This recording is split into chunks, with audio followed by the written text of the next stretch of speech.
The student, the athlete, the culture. Welcome back, everyone, to the second series of Moses Squared podcast. We hope you enjoyed our last episode, Resilient. We are now streaming episodes on Apple Podcasts, so make sure you subscribe to our channel, as well as YouTube and Instagram, and leave a review. Now, let's get into episode 9, All-Star Recap and Reactions. Welcome back to Moses Squared podcast. It's your boy, Dezman Moses. I'm here with my sister, Lauren Brielle. We appreciate you guys listening in. We have some great topics to talk about. We're going to start off with the hottest topic of the year right now, NBA All-Star Weekend. Lauren, what do you think about these dunk contests? We just had the dunk contest last night. We have a winner. What did you think about the dunk contest? I thought it was very entertaining. They had some great competition. The participants were pretty good. Not going to lie. My fave was Aaron Gordon going into the competition. So that's who I was rooting for. So obviously I'm a little bit saddened, today after Derrick Jones Jr. came out. But, he's a very talented player. He's a talented dunker, which they were saying throughout the entire night. They're like, these guys are professional dunkers.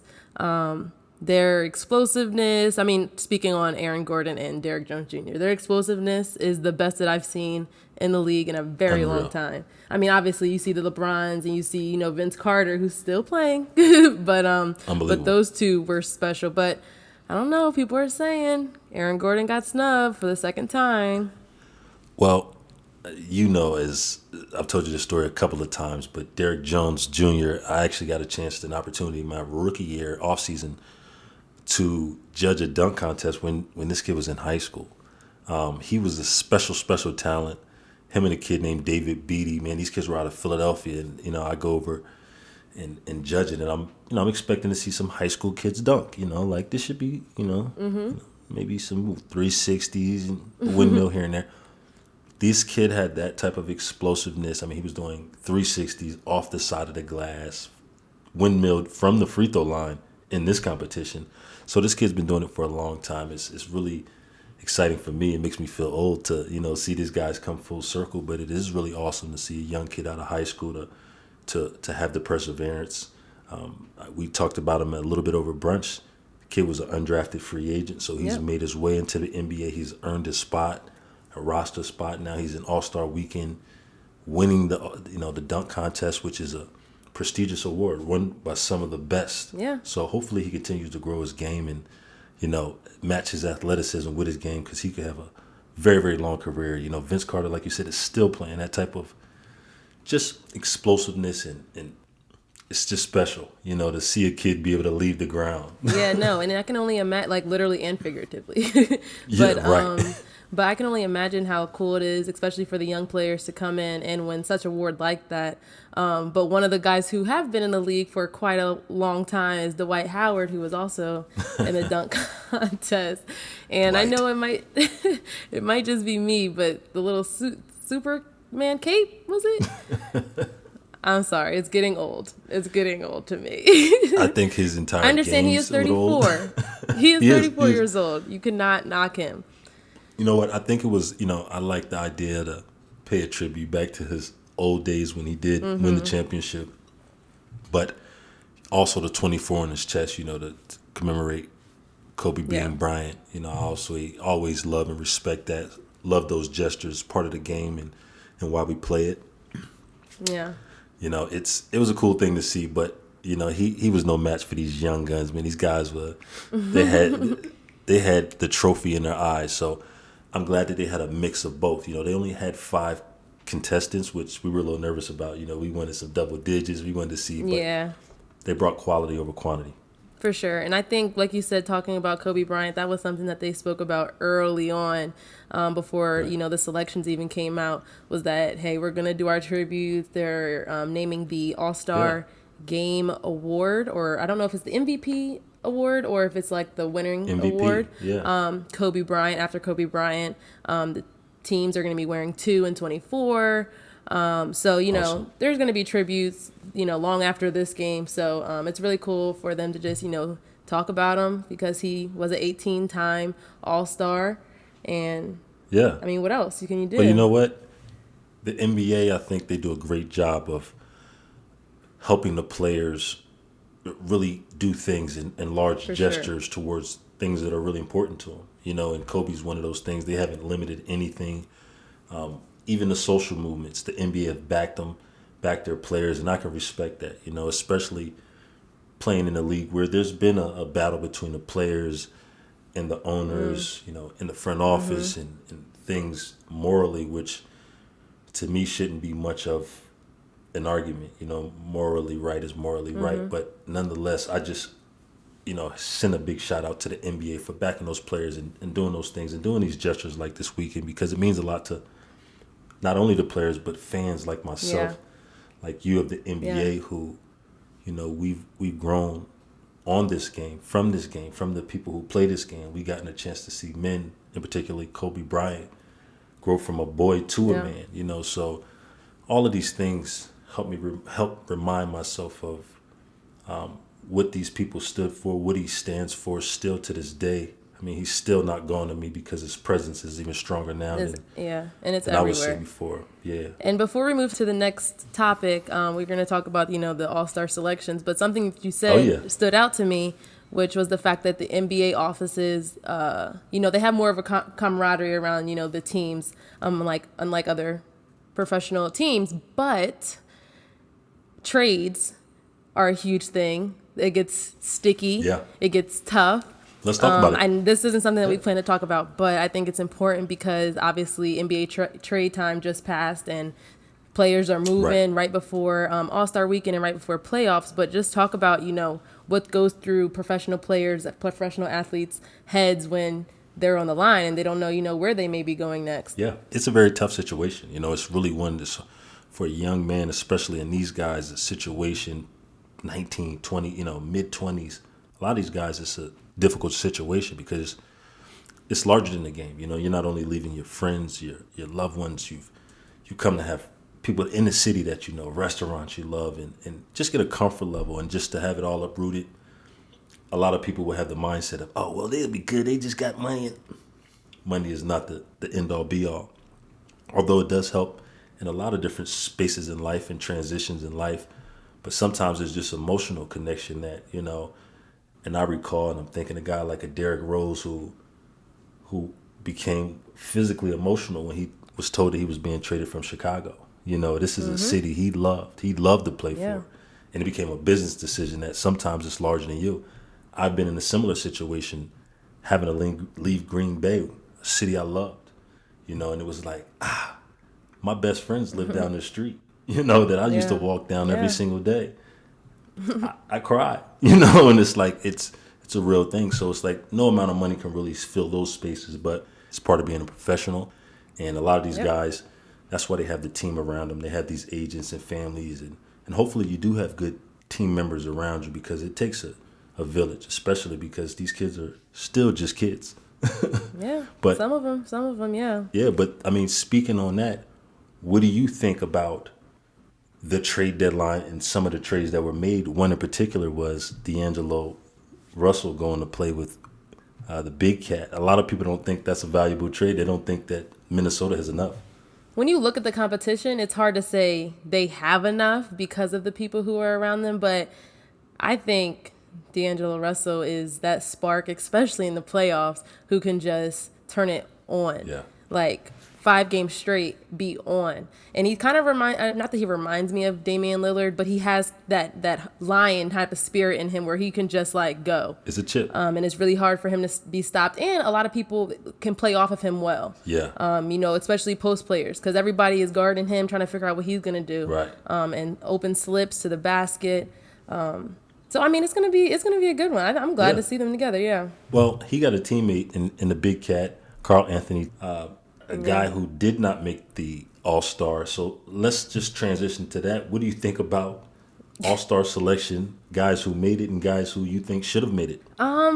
It's so tough. Like we were talking about it. I mean, you look at the list and you see the people who aren't on it and you're like, oh man, I could have seen this person. I could have seen Bradley Beal. I could have seen Devin Booker, who actually came on after an injury. But man, you look at LeBron's team, I guess you could say, and I had to look up one person's name. Pardon my ignorance. Domantas Sabonis. I don't know. He's an Australian player. Sabonis. Sabonis, yeah. You know what? He's actually. But I looked at his stats. His father played in the NBA. Yeah, I'm saying I looked at his stats too, and I'm like, okay, shoot, Yeah. he putting up good numbers, and it's really hard to like compare stats, especially when you see, the players that some of these guys are playing with, and the lack of talent that they may have on their team. But Team LeBron, I'm Team LeBron all day. Team LeBron all day. Who's your number one snub? Number one snub is Bradley Beal. I'm a huge Bradley Beal fan. He's got a tight game. I like him. He's loyal. He's a great passer. He gets guys involved. People sleep on his 3-point game because he has really good ball handles. I think he can really surprise people from the 3-point line, and I really like his energy on the court, and just being with a team who hasn't really been that well, Washington Wizards, for a minute, but still being able to put up numbers and still being able to keep your team competitive against these good teams is really nice to see. So I think that's my biggest snub. What about you? I'm going with a young gun, Ja Morant. This kid is natural. He's out there playing in Memphis. He's killing it. This kid's leading the team in assists. He's leading them in excitement. He comes out every night with this, this attitude, this chip on his shoulder. He was the number 2 overall pick. And I guarantee if you ask this kid, he'd say he should have been the number 1 overall pick. And that's the type of mentality that he has, and that's what he plays with every single night. I saw him a little bit in the Rising Stars game, this weekend. He was the biggest star of them all. And Zion Williamson was on the court. So for sure. I'll just leave that there, Yeah. But this kid should have been an all-star. He's among the brightest stars in the NBA, and he'll be around for years to come. He'll have his time, so I'm not in a rush for him, but he got snubbed. It's really cool to see the confidence of the young guys because, like you said, Zion Williamson was on the floor, and like you said, you don't think he was the biggest star, and it's so easy to get caught up in the hype, especially when there are so many talented young players and, trying to be number 100%. Trying to be this, and that. But I think, learning from the older guys that, hey, you have your own game, you're on your own team, you got games to win just like everyone else. So, it is really cool to see Ja Morant play, especially because, his game hasn't really changed much since college. And you can see a lot of players are like, oh, they get stronger. And he's kind of has the same body type, and he's still able to get buckets on these grown men. It's so funny. But I don't even mean to cut you off, but we talked about the skills competition. We talked about how the young Miami Heat kid, Derrick Jones Jr., won. But what about the skills competition?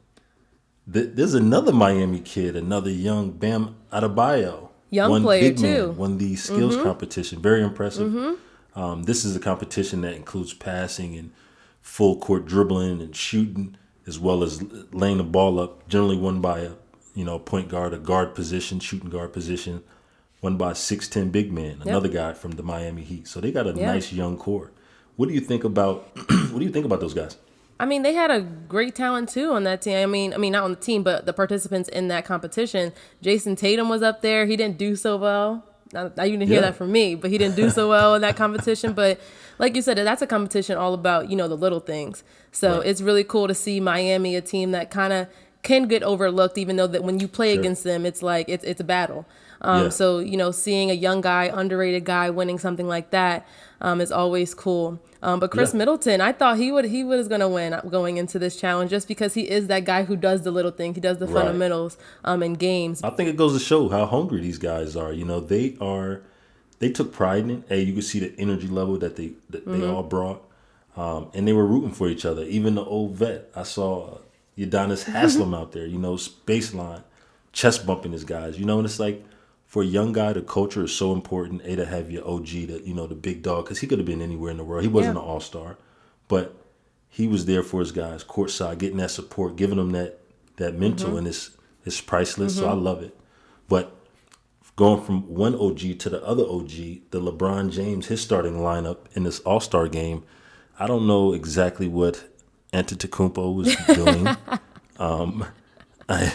I know. I understand he wants to build a solid team, but you might want to start with talent. And I'm jokingly saying that, but obviously LeBron. Some people thought that the starting lineups they're a little skewed. I'm not gonna lie. I feel like there's a lot of stars on LeBron's starting team, and Team Giannis, it's like all the players that are kind of like him on his team. Like he's Sure. one of three, one of four, on the team. And so that's what he stacked his starting group with, which if you're trying to win an all-star game, I think you're supposed to have all the stars. Right, right. How do you think these matchups will play out, though? I mean, because there could be a level of chemistry, and we've seen teams with lesser talent beat teams Yeah. with greater talent just based off chemistry. So how do you think this will play out tonight? What's your prediction on the game and the starting lineup? LeBron's reserves seem a little weak in the post position, only in the post position. They have a lot of guards and a lot of people who can take it off the bounce, but lacking in the post position. And I would kind of say, I mean, Sure. Giannis is a better post when I see Chris Middleton, Rudy Gobert, and Brandon Ingram. He can kind of play on the inside and the outside. So there I can see the biggest difference. But that starting group for LeBron, I think definitely has its way with Giannis's starting five for sure. It's hard. I mean, Team LeBron, how do you have LeBron, Kawhi, Anthony Davis, and Damian Lillard? And Russell Westbrook? Like, Oh, you missed the scoring leader in the NBA, Mr. James Harden. oh, I'm sorry. himself. I'm sorry. I mean, and Luka. And Luka is like that dude right now. And this is why people feel like the rosters and the starting lineups are a little bit lopsided. But again, any given Sunday, Saturday, Monday, in this aspect, in the NBA, Yeah. these guys are all professionals and they all play at a really Yeah. high level. Even these guys, they hear the chirps. The Giannis's, his entire squad, they hear the chirps. And they're going to come out and play with a lot of energy. And I think we might be in for a young guys or a veteran group versus a group of hungry guys. We might be in for a really good all-star game. Yeah. It could be a recipe for something really special, something really cool. So I'm going to be For sure. locked in, tuned in. And you saying that just reminded me, we always talk about, All-Star game. That's not really entertaining until fourth quarter, 5 minutes left, because that's when they want to play, because that's when they want to win. Right. But, these young boys, they may come out strong really early on. Or these guys Trae who people will Youngs. sleep on might come out really, really early on, and then Team LeBron is going to have to kick it in. It could be more competitive that we've seen in the past. The Siakams, Yeah. all of these guys, the Donovan Mitchells, Yeah. These guys, obviously the Antetokounmpos. I think Joel Embiid has a lot to show people. People are calling him soft. Kemba Walker's always been an assassin. Yeah, If you don't he's know always that, a then you monster. don't know basketball. For 'Cause sure. He's been doing this since the NCAA. Bam Adebayo, I think he's, like we just talked about a little bit, he's a young, hungry guy. Up and He's averaging coming. 16 points right now. Yeah. He's a star on the Miami Heat. Brandon Ingram's coming into his own. All of these guys are, obviously Kyle Lowry is not my favorite player. If you've ever heard a previous episode, you will know that Kyle Lowry is not his Shout out guy, Kyle nor Lowry. He's does from the East Coast, can he though. represent Jersey. Point blank. Period. Nah, shout out Kyle Lowry though. Nah, I did an event with him. Super solid guy, man. Heck of a guy. But I still getting one-on-one anytime. Let me know. What's Yeah. up? But it's cool. I mean, they put the old heads versus the young heads, and like you said, Yeah. the NBA is a league full of brotherhood. I see it as Yeah. these guys work out Absolutely. with each other, they train with each other out of season. They want to take each other's head off during the season, but it's really cool that they already have that chemistry. And you said a little bit earlier, but Kobe Bryant was someone who had everyone's back, who reached out Yeah. to everyone, whether you're in the league or not.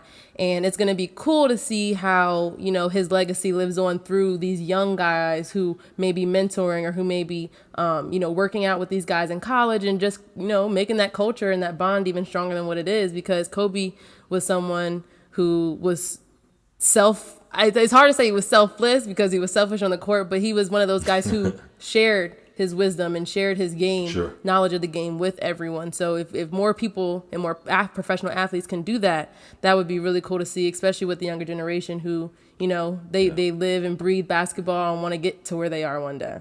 Yeah. And to all of our listeners, I think, we always we're going to continue to talk about the Mamba mentality and how serious it is, but it's essentially your passion on life. How much are you willing to put into it? And I was listening to an interview with 50 Cent, Curtis Jackson just this past week, and he was talking about how everybody's essentially the same. The only thing that separates people is their passion for life. How much energy are you willing to put into something to learn? to grow a skill, to get the muscle memory? Are you willing to be the Kobe Bryant that go into the gym for hours and master something? And that's what separates us, whether it's learning something. It doesn't have to be a sport. This Yeah, could it be don't even have to be on the court or field, nowhere near. at all. This could be television. This could be being your doctor. This could be being your teacher. You'd be down the street in your library. In your community. Being a teacher. You can be anywhere. And I think that's why Kobe Bryant's legacy is so strong, is because he shared that message for non-athletes. Because he knows better than everything. Once that ball stops bouncing, you got to do something else. Once you stop throwing a ball down the field, you have to do something else. You have to provide for your family. You have to, create generational wealth. Absolutely. And so that's why his message is so strong, is that because you don't have to be an athlete to do or be successful, or to do or be, the best person that you can be and make the world better, make your community better. But you must continue to grow. And I think that was and is part of the Mamba mentality, is even after his game was over, even after he shot his last shot, he was still influencing the game. Now with his wisdom, with his daughter, with his future, with the Mamba Center, which is now called the Mamba Sports Academy. Now renamed Mamba and Mambacita Sports Academy by his wife. But these are the type of things, this guy was a award-winning film producer in a short film, so he was just attacking life from every angle, business, living his dreams, and we still continue to talk about him. His legacy lives on through us, and it'll live on tonight in this All-Star game. So, if you guys do get a chance to tune in, they'll be paying special tribute to the GOAT, and we'll be locked in to see these young stars and the OGs come together. LeBron, don't get it mixed up. LeBron's not a loser. LeBron's going to turn it on when he needs to. He's going to shine the brightest if he needs to. So before we get off, I'm going to ask you right now, if you had to bet your lunch money, who you got tonight? Okay, that wasn't such a hard question. I thought it was about to be put on the spot. I'm saying Team LeBron. I'm Team LeBron for life. I mean, All-Star game or not, but when I just look at these matchups, the starting matchups at least, who's in the game the last 5 minutes of the game. And if these are the guys, then I'm going with them. So how about you? All your money in your bank account right now. Who are you going with? I got to go with LeBron, man. They got too many finishers. They got guys who've done it at the championship level, at the highest level, under the most pressure. And you can't, fail to take that into account. These guys are all stars, but there's a special clutch button. We see it in certain guys. And LeBron, we kind of talked about in the beginning of his career how we didn't know whether he quite had that killer in him. No shadow of a doubt in my mind now that LeBron has it, and he'll go coast to coast, and do whatever he needs to do to get the W. So my money's on Team LeBron tonight. I think they'll win by, I'm only going to say single digits. I think it's going to be a single-digit game.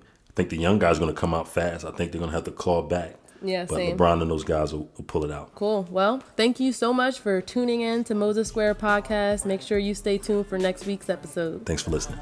Don't forget to press like, subscribe, and follow at Dezman, DEZMANM.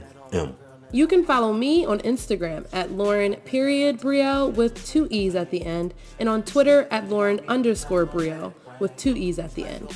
However, to stay updated on everything Moses Squared, follow us on Instagram at Moses Squared Podcast, which is all one word. There, we will be posting everything from sports news to IGTV videos and more. We hope you enjoyed this episode. We'll catch you next time. God bless.